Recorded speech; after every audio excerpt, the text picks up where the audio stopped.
And with us now live from Washington, D.C. is the U.S. Secretary of Education, Arne Duncan, and the President and CEO of the Corporation for Public Broadcasting, Pat Harrison. Welcome, and thank you both for joining us.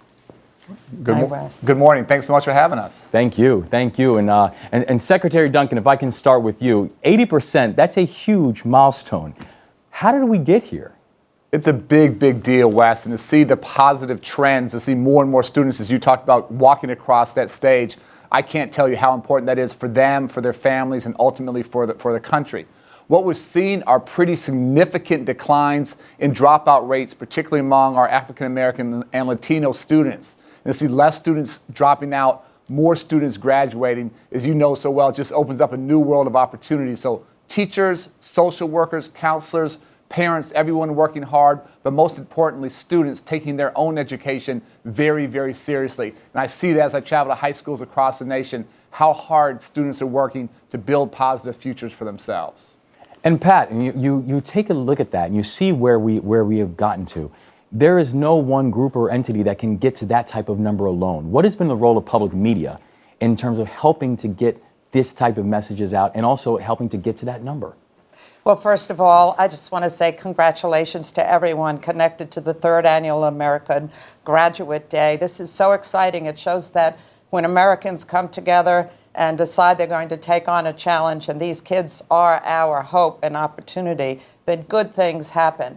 Public media is trusted to tell America's story, and education has always been a core value, from providing highly trusted content, early childhood learning, providing a safe place where children can learn through our work with the Department of Education's wonderful Ready to Learn, where we're actually helping children in high poverty neighborhoods succeed as well as their peers from more affluent neighborhoods. So what story did we want to tell? America's public media general managers live in communities, connected to communities.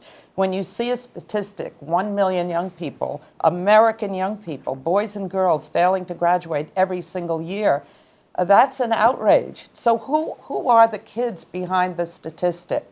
And over the past 3 years, public media stations have been providing local content, listening to kids and teachers and parents, and we started really hearing their stories. Move beyond the statistic, see how they're struggling, what are their challenges, and now we're celebrating the champions who are in their corners, the parents, the teachers. Instead of pointing fingers of blame, we're working together. And the outcome, as we move toward more than 80%, is going to be good, not only for these young people, but for our country as well. And thank you, Wes, for all you're doing. And thank you. And Secretary Duncan, you know, when we think about the 20% who are not included in that number, some of these challenges are persistent, some of these challenges are generational. How do we go about targeting that situation and those dynamics to get them across the finish line? Well, I always say when someone drops out, that's a symptom of a problem. It's not the problem itself. No young person ever wakes up and says, I want to be a high school dropout.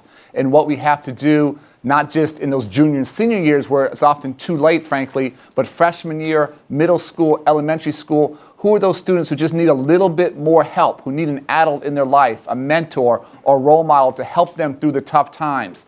And when we as adults come together, again, I see it in communities across the country, young people overcoming just terrible, terrible obstacles, but because people are helping them through that, they can be successful. It's when we're not there to meet them halfway, that's when things go south and students drop out. And we see, even today, we're recognizing over 50 organizations around the country that are actively doing the work. Where would we be without these organizations stepping up and doing their jobs? Well, nonprofits, faith-based institutions, YMCAs, Boys and Girls Clubs, you name it, churches, having people come into young people's lives, stay with them for the long haul. And Wes, I was one of those really lucky young kids coming up, 2 fantastic parents, wonderful family, well-educated. But from the time I was 10 years old, I happened to have a mentor and a role model, a man named John Rogers, and I turned 50 in about another month or so. So for the past 40 years, he's been this unbelievable influence in my life. Every hard decision I've made, I've talked talked it through with him. And again, I had two fantastic parents. And so I think about those children who aren't blessed with a stable family, who might not have any parent at home, how critically important it is to have that adult in their life for the long haul. I tell you, turning 50, you're looking good, Mr. Secretary. And aiming for another 50. There you go. There you go. There you go. We're rooting for it too. And Pat, you know, I know one consistent theme that we've seen throughout all of the American Graduate Days is the importance of a consistent, caring adult. And that has really been a push that you've had on this. Why has that been such an important push on making sure that that's part of this conversation? Well, I think part of it is because, similar to the Secretary, I had caring people in my life who continued throughout my life, who were mentors. Some of them didn't even know they were mentors, but I watched and I learned. I grew up in Brooklyn, New York, and went to PS 99, and I had a teacher who wrote in my graduation book, "To thine own self be true." Well, I didn't know what that meant, and it encouraged me, basically, to find out more. Public media provided me with almost this golden passport to learning, for free, commercial free. So I know how important it is to these kids, and we work with organizations such as America's Promise Alliance.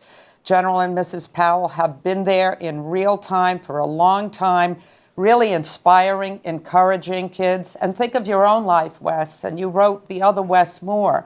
It makes a difference. If you can't have a parent in your corner, it can be a neighbor, it could be a business leader, a community leader, but everyone needs someone, and these kids are no different. Well, and I tell you, I mean, and to think about the impact that people have had and people continue to have on the lives of others and why that's so important. You see it play itself out every single day. And I'll say, I guess I'll close this, Secretary Duncan. You know, we're in September. And students are now back in school. Seniors are getting ready to look at their final 9-10 months of school. What message would you send them for those high school seniors right now?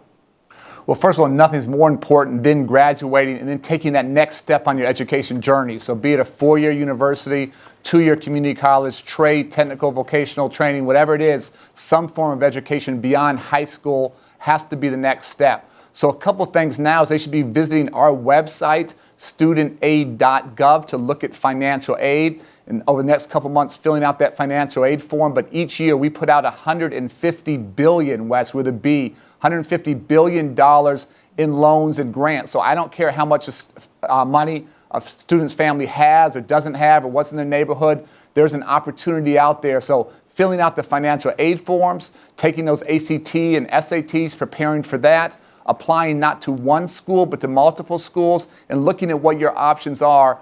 This senior year is a time to, yes, savor that final year of high school, but to start to plan the rest of your life. Well, we cannot thank you both enough for your leadership, for your example, and for your service. Thank you for all that you do. Thank you, Wes. Thanks for having us. Great job. Thank you.